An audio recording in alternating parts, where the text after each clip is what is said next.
Kwa hivyo nyinyi watu wa Kisii mnasemaje? Hebu nione tutam ya Kisii, tutam. Kuanzia kesho hapa tunaweka shilingi bilioni 1 kutengeneza kiwanja mpya ya Kisii ili vijana wa Shabana wawe na home stadium ambayo watatumia katika mchezo yao na waweze kushiriki na waweze kufaulu. Vijana hoye! Kisii hoye!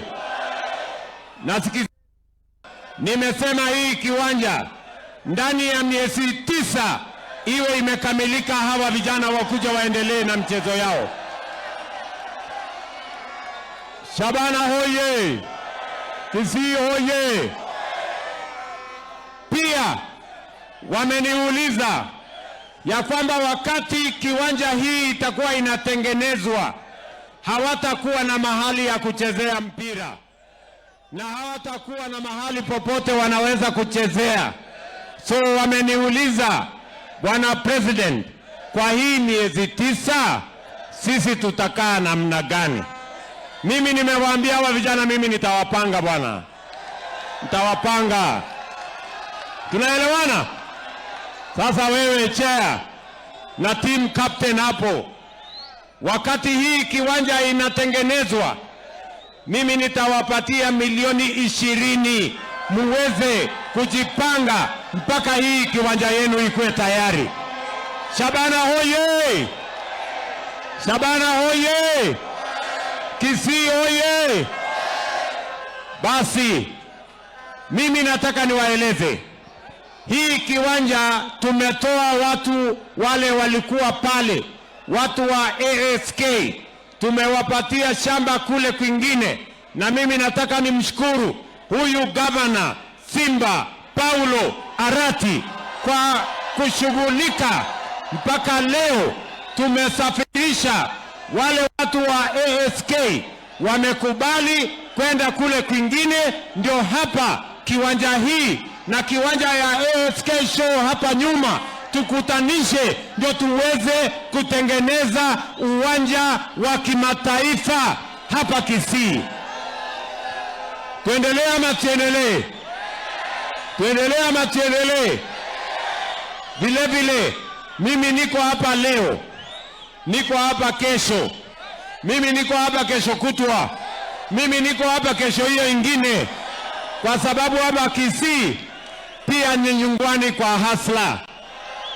Nyinyi mnanielewa? Na mimi nimekuja hapa kazi, niko na barabara 8 mpya ambayo mimi naanzisha hapa Kisii na Nyamira. Mimi nimekuja hapa kuanzisha ile airport yetu ya Suneka hapa ambayo imechelewa miaka nyingi. Mimi nimekuja kuanzisha hiyo airport, niko na pesa yake, niko na contractor, ndio hapa watu wa Kisii muwe na uwanja wenu wa ndege. Nimekuja hapa pia kuanzisha university ya watu wa Nyamira pale. Nimekuja hapa vile vile kwa mambo ya masoko, mambo ya affordable housing, mambo ya stima, kwa sababu nilisema wakati Kenya inapiga hatua ya kwenda mbele, hii Kisii itakuwa katikati, Nyamira itakuwa katikati ya mipango ya maendeleo ya taifa letu la Kenya. Kisii hoye! Kisii hoye! Pia vijana wetu wa university, vijana wetu wa polytechnic hatujawasahau.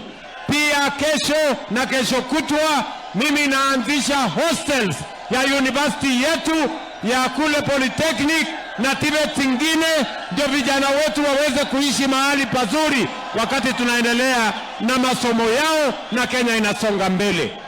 Kisii hoye! Kisii hoye! Mnasema tuendelee na kazi? Tuendelee ama tuendelee? Tuendelee ama tuendelee? Mnasema tuendelee na kazi ama mnataka hawa jamaa watuletee fitina? Ama mnataka watuletee masaibu? Tuendelee na kazi tusiendelee? Wangapi wanasema tuendelee na kazi? Jamani, tuendelee na kazi, tuendelee na kazi. Nione Kisii. Kwa hivyo tuendelee na kazi, tuungane na Simba Arati na Zahir Janda na Osoro na Miruga na Jerusha na Nyamoko na spika wetu wangapi wanasema tuendelee, sisi wote tuendelee. Ati Kisii mnasemaje? Ati Kisii mnasemaje? Ati mnawaambiaje? Hebu nione tutam ya Kisii, tutam.